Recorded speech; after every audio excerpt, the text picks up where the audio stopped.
नमस्कार। राजस्थान विधानसभा चुनाव को लेकर क्या महत्वपूर्ण आंकड़ा सामने आ रहा है, क्योंकि 2023 की तैयारी शुरू हो चुकी है और राजस्थान में इस वक्त किसका पलड़ा भारी नजर आ रहा है। अशोक गहलोत की रणनीति क्या कांग्रेस को दोबारा से सरकार में वापसी दिला पाएंगे, ये काफी महत्वपूर्ण हो जाता है, क्योंकि राजस्थान में यूं तो हर 5 साल में सत्ता बदल जाती है, लेकिन इस बार का दाव क्या हो सकता है अशोक गहलोत जी का। इसके अलावा बात की जाए तो यहां पर जिसका से बड़ा उलटफेर देखने को मिला था, राज्यसभा चुनाव हो या फिर जिसका से यहां पर अशोक गहलोत की रणनीति से सचिन पायलट को लेकर भी आपसी यहां पर जो है कहीं ना कहीं टकरार जरूर देखने को मिली है। तो क्या कुछ आंकड़ा बनेगा, राजस्थान की जनता हर 5 साल में सत्ता बदल देती है, तो इस वक्त क्या कुछ आंकड़ा बन रहा है, क्योंकि जिसका से माहौल बन रहा है उस हिसाब से राजस्थान में क्या कांग्रेस की सरकार बरकरार रहेगी।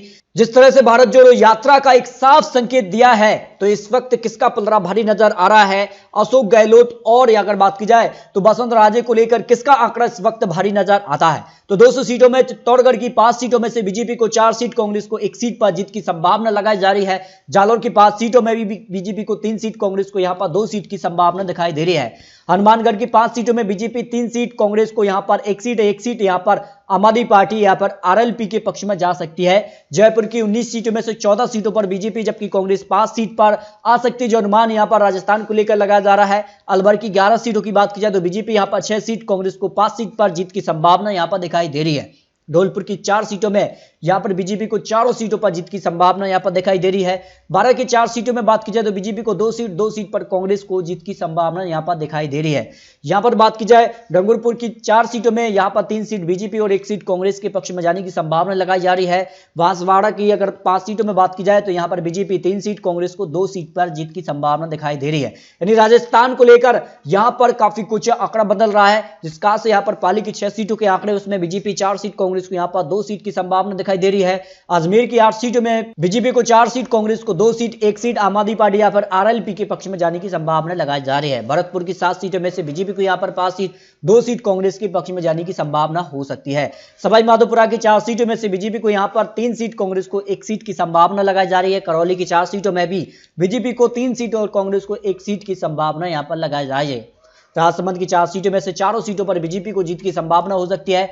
तो 4 सीटों में से बीजेपी 3 सीट, कांग्रेस को यहां पर 1 सीट की संभावना दिखाई दे रही है। सिरोही की 3 सीटों में से बीजेपी को 2 सीट और 1 सीट कांग्रेस, और यहां पर बात की जाए 1 सीट आरएलपी के पक्ष में जाने की संभावना हो सकती है।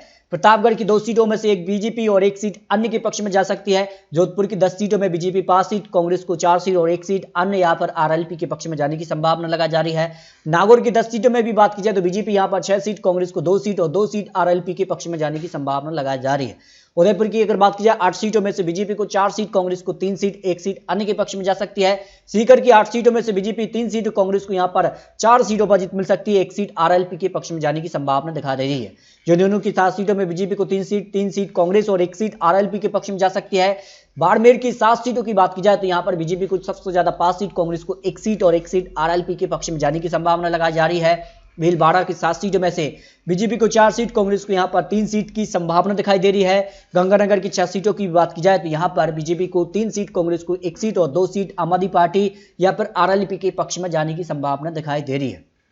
कोटा की 6 सीटों में बात की जाए तो बीजेपी को 3 सीट, 3 सीटों पर ही यहां पर कांग्रेस को जीत की संभावना लगाई जा रही है। चुरू की 6 सीटों में से बीजेपी को यहां पर 5 सीट, कांग्रेस को 1 सीट की संभावना यहां पर दिखाई दे रही है। तो इस तरह से राजस्थान की 200 सीटों के चुनावी गणित तो चुनावी जो अनुमान है उस हिसाब से बीजेपी का पलड़ा भारी नजर आ रहा है, क्योंकि राजस्थान में हर 5 साल में सत्ता बदल जाती है। उस हिसाब से इस बार बीजेपी का यहां पर आंकड़ा बनता है जीत की तरफ, तो बीजेपी करीब 110 से ज्यादा सीटें यहां पर हासिल कर सकती है, जबकि कांग्रेस 80 सीटें और आरएलपी के पक्ष में 8 सीटें, 2 सीटें अन्य के पक्ष में जाने की संभावना ओपिनियन पोल के हिसाब से लगाई जा रही है। यानी राजस्थान में आज विधानसभा चुनाव होते हैं तो फिर बीजेपी का पलड़ा यहां पर भारी नजर आ रहा है।